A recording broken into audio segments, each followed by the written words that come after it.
We're out in California on the Recruiting Roadshow, brought to you by Greenhouse, where I'm speaking with some of the world's best recruiting operations professionals and recruiting leaders about the modern problems that are keeping them up at night.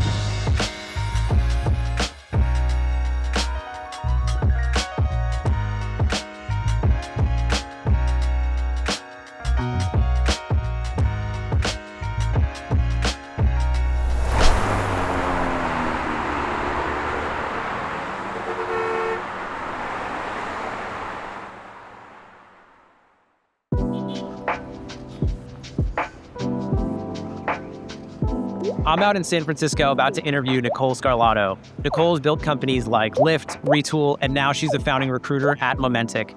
I'm excited to talk to Nicole because she has a really interesting background as a recruiter, and she's facing the same challenges that I've seen building companies from 0 to 1. I found out about Nicole online because she blew up with a post recently, and I happened to be in California and see if she wanted to sit down for a conversation. So I can't wait to dive in. Nicole, it's great to have you on the show. Thanks for having me. So we're out here in Selma, in SF. This is a pretty serendipitous moment because we met online. You had a post that resonated with me about your journey as a recruiter, your background, and you just answered a DM, and we were coming to SF anyway to shoot some podcasts. And I'm so excited to have this moment in real life. So thanks for being here. Yeah, again, thanks for having me. It's exciting. Tell me a little bit about that post. What went down and how's it feel? So I posted a bit about my story. My background is I started my work career, so to speak, at a family business. For the first 10 years of my work life there. It was towing cars. My grandpa started it 70 years ago now, and then my dad, his brothers took it over, and I was guided towards that, even though I didn't want to do it. At some point, I decided, I needed to work, and decided to join. And for 10 years, I basically drove tow trucks and dispatched. Worked a little bit of the office as well. Yeah, it gave me a really interesting perspective, I think, on just what it means to work and work ethic and getting your hands dirty. Especially, being disabled. I'm a right leg amputee, and I did all that, while I was disabled as well. So I had to work even harder to kind of make it work, right? But after about 10 years, I just, I knew I was ready for a change. It never felt like my calling, and I was ready to try something new. And I just cold applied to a recruiting opening at Lyft. They were pretty late. It was 2018, so it was pretty late in their journey. I honestly can't believe I heard back, because now, knowing what I know now, there's thousands and thousands of applicants for coordinators when a job opens up. But somehow mine stood out. I didn't finish college. I just worked. So I thought that would be used, kind of against me, right? But it wasn't. Actually, I listed on my resume that I was also a former Paralympic athlete, which I am. I think that really helped me to stand out, on top of just the type of work I did, being really scrappy, wearing a lot of hats. I got the job, which, when I got the job, it was so surreal. I remember starting and being so happy to be there that I was I can clean toilets if I have to. This is my gratefulness, And then I ramped up and hit the ground running, and I was a coordinator for about 2 years. And I found, as a coordinator, my story at Lyft would resonate with a lot of people. So I was able to start to use it in working with candidates as pre-COVID. So there were a lot of on-site interviews, and my recruiters were so busy that I often did the greets and would chat with the candidates before they actually started, and I'd share a bit of my story. The other piece to it is that when I joined Lyft, I came out basically as well as Nicole. So, sharing that and just kind of sharing my background always really excited people. And I've heard stories of people joining because of me, actually, which was really cool. Yeah. That's so sick. Yeah. So I did that for 2 years, and then I wanted to try my hand at recruiting, more full cycle. So I had an opportunity open up on the R4R team, where I hired recruiters. It was a lot of work, but it was really fun. I helped rebuild the recruiting team. It was during COVID. There were a lot of changes. So they made some pivots, and I helped to scale up the team again, and did well enough to where I was able to actually take that and leverage it into tech recruiting at Lyft on their Android mobile team, which was a big deal because it's a mobile product. Yeah. And yeah, I did that for a bit. And after 4 years and seeing their IPO and all kinds of other cool things, I was I want to do something smaller.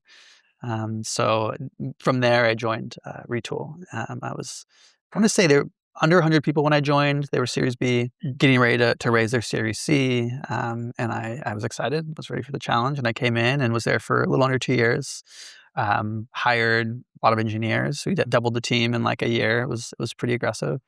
But one of my hires there actually is the CTO and co-founder of Momentic, which is where I am today.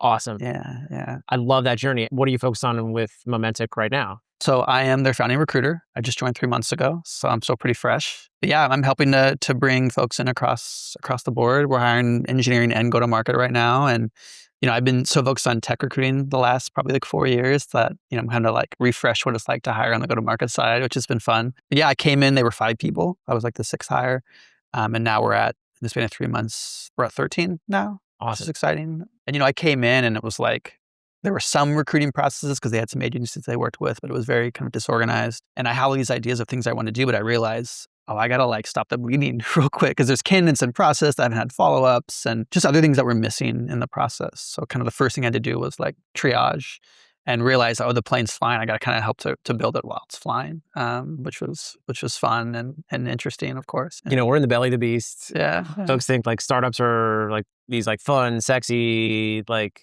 jobs. There's a lot of work that goes into it. A lot of work. Yeah. It's really messy. It's gritty. It's Yeah. doing exactly what you said. Yeah. Like triaging and like 911ing. Yeah. People who've been in process, like opening a rec and seeing that like, oh, there's somebody that's not been dispoed out for 180 days. Yeah. And like that panic of like, have they been communicated with their final step and just not been dispoed out? Yeah. Or do we need to go in and like make this right with the candidate? There's so many opportunities that we get to have as recruiters. And I think that early stage impact is one in my experience that I've thoroughly enjoyed and been grateful for. To hear you say that you're employee 6 at Momentic, that's very, very early for a recruiter. What are the goals? Like, what's the financial story that's being told? And how do you get, folks in the door and excited? Yeah. So I was fortunate. I came in about a month before their Series A announcement or our Series A announcement, which is really exciting and helped right off the bat build, some like, tell me to build a craft a story basically and show that we have traction and we're growing. We have funding. When I joined, part of the reason was because I actually believe in the product. They already have product market fit. They have customers. They have entire organizations that have adopted the tool, which is really exciting, especially this early, being around for only 2 years. So seeing that the product works, knowing that there's funding, knowing that there's really good investors, and just knowing Jeff, and also getting to know Wei Wei, who's the CEO and co-founder, it all sort of kind of made sense. And I've been able to like leverage that into a story that I think candidates are really drawn to. What do you think motivates an early stage hire or somebody who's looking to join a Series A company? It depends on the kind of role, I guess. On the eng side, I think, and I saw this at Retool, a lot of engineers really enjoyed working on a product that actually impacted their day-to-day as well, right? When you're building something that helps your colleagues, out in the market, I think is appealing. I think they're often drawn to really technical problems and Momentic is a dev tool, just like Retool was, and both very technical products. So I think there's already kind of that built in. Of course, indexing on the size we're at, like the ownership opportunity, getting to make an impact this early, we're still basically hiring our founding team is how we see it. So knowing you're going to have a real impact, tangible, I think is really a big sell as well. On the go-to-market side, I think it's just like proving that like we have a good product and we already have product market fit. And people see it, even when I'm outreaching people, like if they're not already looking, they're like, oh, this sounds like a really cool opportunity. So they're taking the time to respond to me to tell me that, which I think says something. It's just not, finding people who are actually looking to move. Are you seeing more folks apply inbound or are you doing more cold outreach sourcing? Probably more cold outbound. I mean, we have applicants coming in. One thing I think just with AI, it's kind of changed how applicants look like they look like, and there's more mass applying to things. A lot of people that aren't a fit using AI tools to help filter through folks. So we've had some success on the applicant side, but a lot of it's been cold outbound and networks, which I think when I came in, making sure we've like doubled down on everyone's network to make sure that like we're finding out other folks as well that way. Totally. Yeah. I think about those like first hires or second hires into an org. Say you place, VP of Eng or VP of sales. And I almost look at those types of candidates and placements as who's a talent magnet. Yeah. Who can we get in seat who can then bring 2 or 3 top performers from their 10, 15 years of work experience with them. And one of the questions I always ask and look for when I'm assessing executive level talent is, not how are they going to build a team, but who are they going to build a team with? Yeah. And one of the signals I always look for in those like exec interviews is, when I ask them like, how are you going to build a team? If they start naming names, like that's always a strong signal because it's table stakes. Like Yeah. it's make or break in those early placements, It's true. especially as recruiters. There's so much pressure on like hiring, sales leader number one or marketing leader number two or product leader number one, I think is a big one because often, who quarterbacks products in an early stage company? Founder. So being able to allow them to like hand off their baby to somebody else has just so much at stake. But I love that. I love the high stakes recruiting. What do you think are some of the differences between recruiting at a larger company versus where you're at now? I think you don't have brand recognition yet. So of course that there's a different challenge that you have to go up against. Knowing that like every hire you make is going to tangibly change the team, like day to day, is really exciting. That's much different, and you bring another engineer and next thing you know, your team's now 6 and, the products that we're constantly building, it's just new changes to it, right? It really unlocks us. And that's one of the big differences I see as well. I think the other thing is like, there's nothing to hide behind, right? You are the experience. The recruiter is the experience, right? Which I think is really exciting. But it really forces you to like get scrappy and really think about, the kind of work you're doing. I love that you talk about like the grit and the scrappiness. When I was introduced to you through your post last week, immediately connected on early stage experience, recruiter, team of one. It can be a lonely place. But then hearing your background, like working in a blue collar industry, doing manual labor. I drove a forklift out of school, got into recruiting when I was like 27, recruiting for a grocery store, then broke into tech. But then also like your experience as an athlete, and like I was a former athlete, still am today. How do you think being an athlete and working in manual labor has shaped your outlook on hiring and the employee experience? In terms of like the blue collar and my past work as a tow truck driver, not waiting for the perfect conditions, just getting your hands dirty and doing things because you had to, right? Like often I was on the side of the road hooking up cars on the side of the freeway, and I can't just wait till there's no cars to finish hooking this car up, right? So, you got to get in there and you just got to get to work, and you got to, as you're on the fly, you got to figure out what you're doing. And, at the end of that process, if there's something you can learn, great, you apply it, but there's just always going to be some risk involved. So I think that has led to me being more open to just move forward and be more scrappy. That's kind of how I see scrappiness. In terms of like as an athlete or a former athlete, because I don't run anymore, I'm very out of shape. I think the training that goes into being a high level athlete, nobody sees that. And I think that that's the process that builds confidence. Like it's not ego, right? It's being prepared, really. And I think that applies to anything, not just being an athlete, especially recruiting though. I don't claim to know everything. I feel like I'm still early in my career, but if I prepare for something, I'll feel much better about going into a meeting or whatever I need to do to make something happen. So. I love that. I agree so much. Like any success I've had has been through the generosity of others. I've also been like an outbound sourcer, and at early stage companies, like you have to place who you find. There is nowhere to hide. I think it's a fundamental skill of recruiting is being able to source, build that pipeline quickly, move fast, connect with people. There's so much empathy in recruiting. I just think of like the folks that came before me and took me under their wing, who were a phone call away when I was that team of one learning on the fly. I remember like the first technical recs I worked in like 2018, 2019, and that was all a new experience and learning.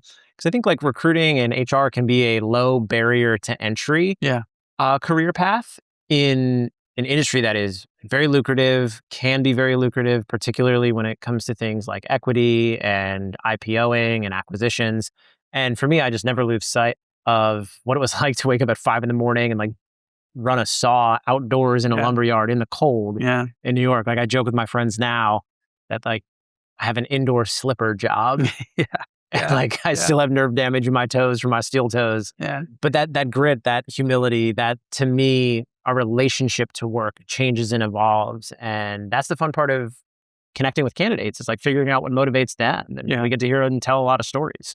Absolutely. The piece about your background that's really interesting is that path from recruiting coordination. So that entry point being an RC, I started as an RC doing employer brand work, scheduling. What do you think has changed in rec ops and recruiting coordination since you were doing that work so long ago? Yeah, I mean, I think automation is a big thing that's changed just from AI tools that exist. There's so much more a person can do because of these tools that help to automate certain things, in which, I see the value. I do worry that it's going to create less opportunities for people to break in to this industry, which I think, like you said before, it can be low barrier for folks and like really allow great opportunities for people that wouldn't otherwise necessarily have it. But I think it's, you kind of take the good with the bad. What's the reality of it? That these tools are also going to help us as well. So that's, I think, the biggest change I've seen. One of the things I learned was how important candidate experience really is.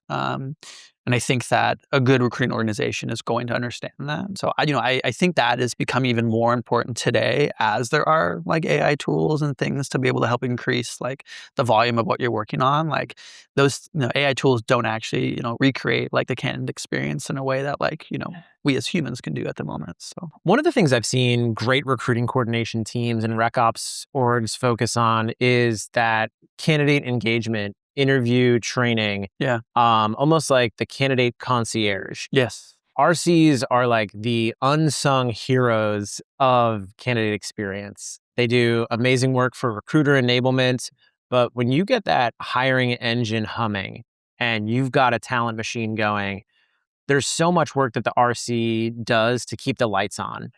When I think about AI in the candidate funnel, you know, today, you and I, as just regular human beings, tech employees removed, we don't have AI that really runs the operation of our lives. We're Yeah. still using an iPhone 17. I'm curious if we're going to have an iPhone 25. Largely, when it comes to recruiting, it's all about getting people into conversations. That coordination component isn't managed by AI in any other area of our life. So it's a weird time that like consumer tech is building at the same speed as B2B tech. And I'm excited for a future of AI that is more candidate and consumer tech driven, because that's usually where we see vendor innovation in the HR stack. Yeah. And when we think about what it takes to go 0 to 1, building a talent machine in an early stage company, what I'm hearing is contemporary ATS, interview transcription, outbound tool, and some sort of operations document repository. Yeah. I think what matters the most is back to the grit piece. Can you just hustle? Can you get stuff done? Yeah. And one of the pieces of advice that I have for recruiters that step into an earlier stage company, whether they're, first recruiter or in a small recruiting team where maybe they're a 5-person recruiting team, but they are running the process for a specific business group independently, is to just move fast and A/B test tools.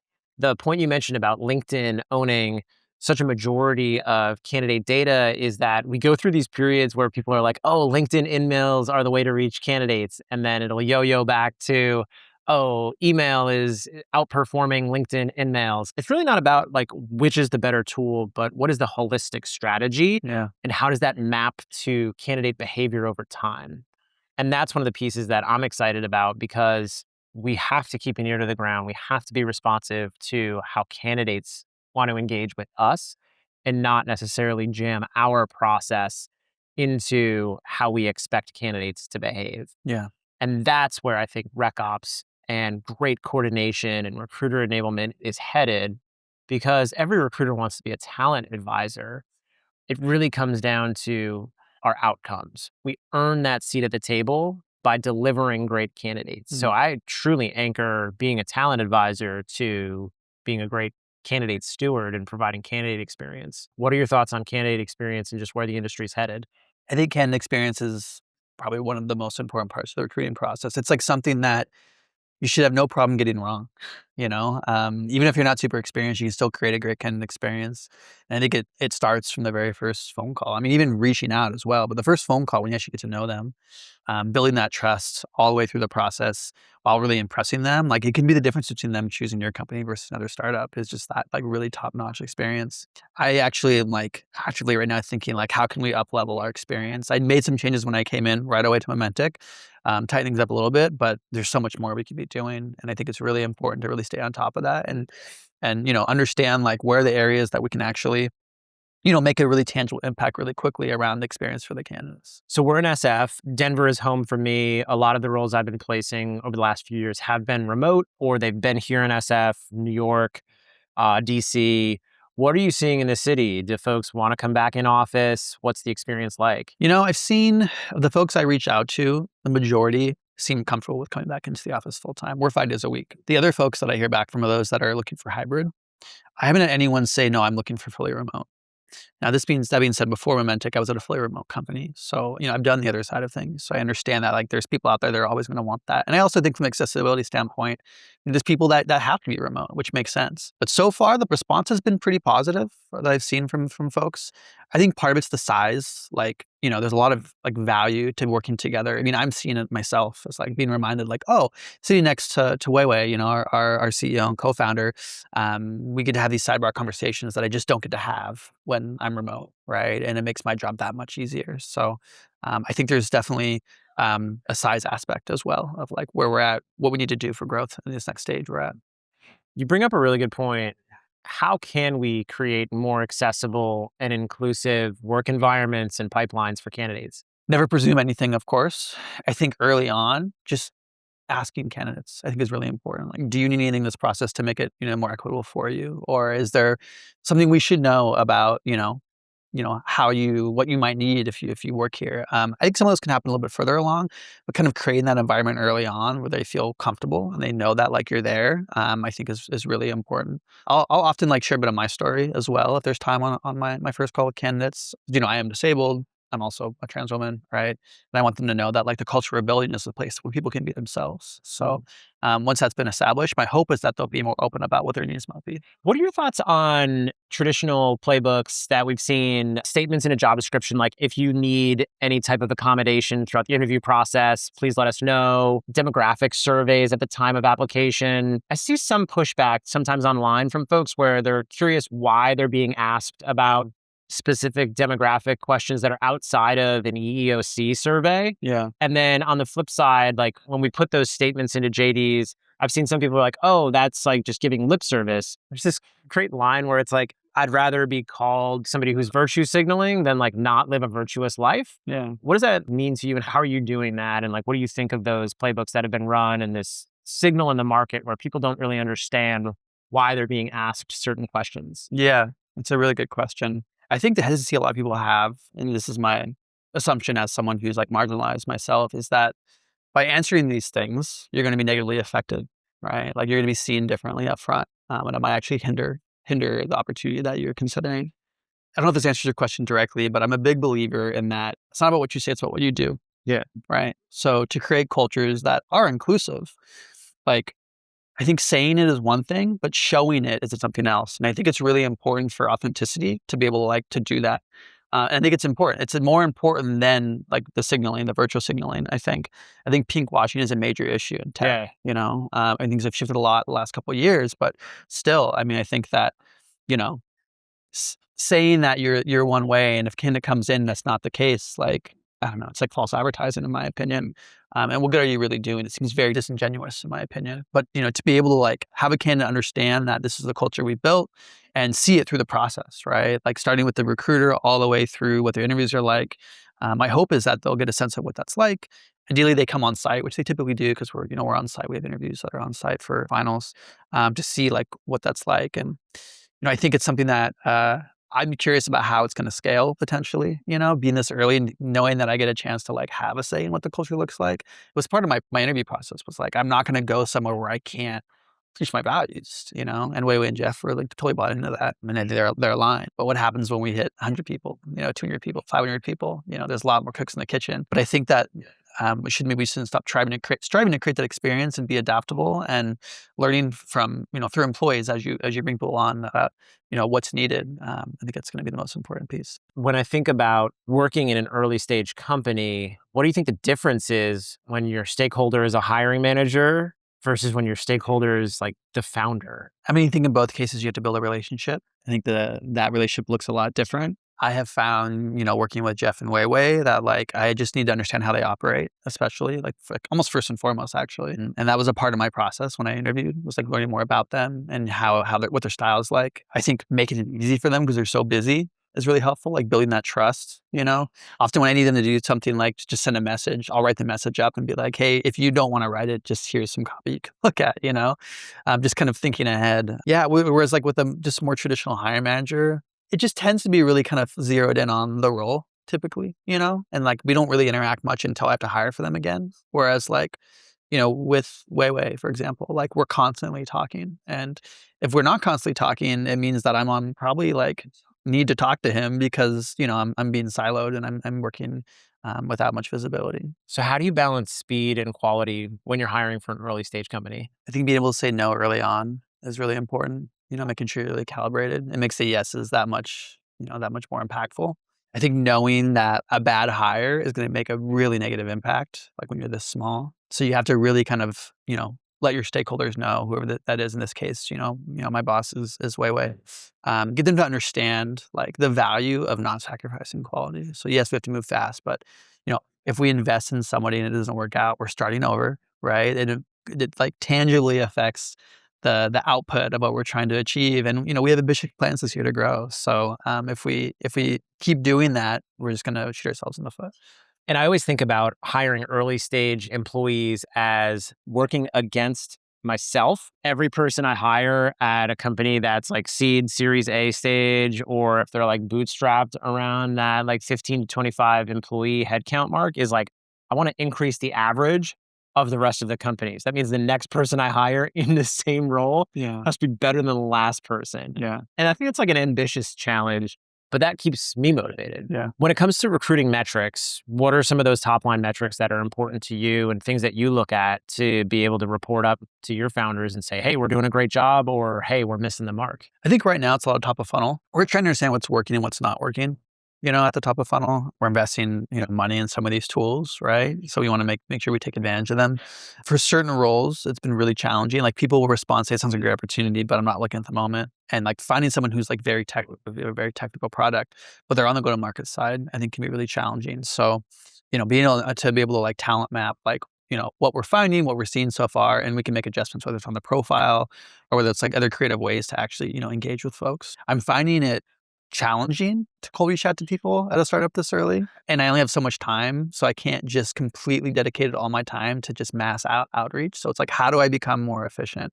And then, at some point, using those numbers to tell the story of what we have to do to make this hire. Just because, if we can't find this person we've been looking for a while, we're hurting ourselves if we wait that much longer to make some kind of change. One of the things I always enjoy about hiring for a client that's early stage or working in-house with an early stage company is the breadth of roles and recs that I get to work, where I may be working like an AE search or a marketing search, but then I'm also looking for engineers or data scientists. And I feel like that pattern disruption of candidate communication, the types of roles, the pitch helps me versus working just on one type of role, one level, rinse and repeat. How does working a diversity of roles impact you in your development and how you like to recruit? It's been a good challenge for me. I think I mentioned it earlier, but the last like probably 3-4 years has been primarily technical roles. It's been refreshing to look for go-to-market folks again. It's a lot of context switching, but that, kind of like you mentioned, keeps me on my toes and makes things really interesting. Sometimes I think people assume that like go-to-market or sales hiring is easier than technical hiring. And like legit, it's not. No, it's not. It's just a different beast. Yeah. Some of the hardest recs to fill are like an AE. And sometimes it's hard to hire sales folks based on comp packages, when they get their bonus payout, when they're making P Club, when they're going to go on a President's Club trip. Yeah. There's a lot more nuance in what drives the conversion against time for sales hires versus what drives the conversion against motivation for, say, EPD roles. What's your experience like hiring sales folks? It's new. I actually didn't have experience hiring sales folks before this. So yeah, talking to them has been, just much different. They're very personable. They kind of know what they want. Like right off the bat, they're asking me, questions about metrics and understanding how much money they're going to make at the company, which, that makes sense. I think, the challenge for me has been like, can you sell technical product, Yeah. So finding the right people has been, a challenge for sure. Because we don't want just, anyone that's in sales. We need someone that can really kind of ramp up quickly. and be able to have really challenging conversations with our customers. Yeah, I think time to value, time to quota attainment are such great signals for those early hires, particularly when they're selling to a technical buyer versus, say, selling like a go-to-market software or a G&A software. It's just a different beast. Yeah. But you're an SF where I'm sure there's amazing folks that would love the opportunity to interview and love the opportunity to sell Momentic. What advice do you have for any recruiters out there who may want to follow in your footsteps? I would say continue to build your network, lean on folks. It's okay to like not know. Be open for the challenge because it's very, very challenging. While also, like I said, keeping your network, open, building relationships. We think a lot of recruiters do really well. It's just our job already. So we often develop, relationships over the years in our recruiting experience. But even, seeing your candidates as someone you might work with one day too, I think is something to keep in mind as well. When I was reached out to about this role, I actually at first wasn't sure if I wanted it. I was like, am I ready for that? Maybe. I'm here and I'm doing it, So getting yourself in there and actually just like get into work is like the best way to pick things up, I think. And, I think myself, like a lot of people deal with imposter syndrome, but, I think the biggest thing is like, you just trust yourself and go in and be humble and try to learn. The network piece is huge. Can't talk about the network without talking about LinkedIn. One of the worst things that can happen to somebody is going viral. And one of the best things that can happen to somebody is going viral. Yeah. The silver lining is that like we got to meet and make this happen today because of your post.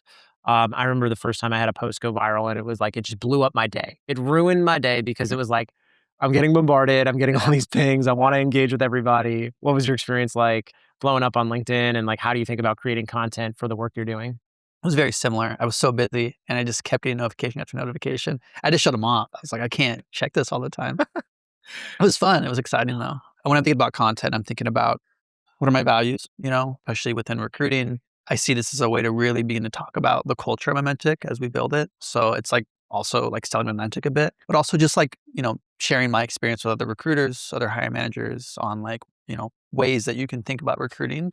I think I have a very unique take as someone who is disabled, as someone who, has, blue collar background. And I hope people, find value in that.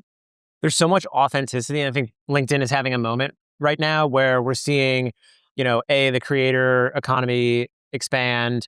We're seeing a lot of people join the platform. We're seeing a lot of folks kind of like come into the house that recruiters built. I remember when we got the newsfeed in 2015 was my first gig and like the newsfeed just came out.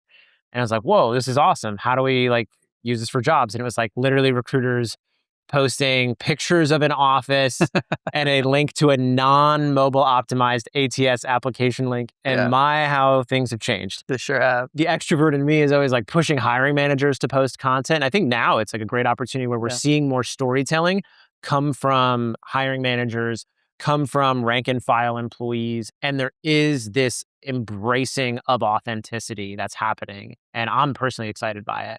Me too. All right. So what is Momentic? What are the types of roles you're hiring for and why should somebody join? The premise is that, AI is accelerating code output. It's happening very, very fast, but there's still an issue around verification of that code itself. So our bet is that, coding will become just a natural implementation of building code, but the verification piece will actually be even more important as we get further into this journey with AI and code. We are currently hiring across the board, engineering, full stack engineers, front-end engineers, starting to look for an infrastructure engineer as well. We work pretty much exclusively in TypeScript. So folks that experience in TypeScript. On the go-to-market side, I'm definitely looking for more AEs, SDRs, currently looking for a founding product marketer, and I'm sure we'll have more roles coming up soon. Why do you think somebody should join Momentic? I think it's an exciting time. We have a great product. We have product market fit. We just raised our Series A. We have a runway. The team is great. The culture is really great. I think people are very kind, very smart, and we're just having a lot of fun. If somebody joins Momentic today and they look back in 4 years after they're fully vested, what impact do you think they'll have made? The impact someone will have made is given the chance to change how software is developed. I love that. Well, thanks so much for coming on and carving out some time out of your day to meet in person. This has like truly been a treat. Yeah, it's been fun. Thank you for having me. Here's a look at the next episode of the Recruiting Roadshow, brought to you by Greenhouse. Tommy Weiner runs a search firm called Mount Indy, and they service GovCon and security clearance recruiting.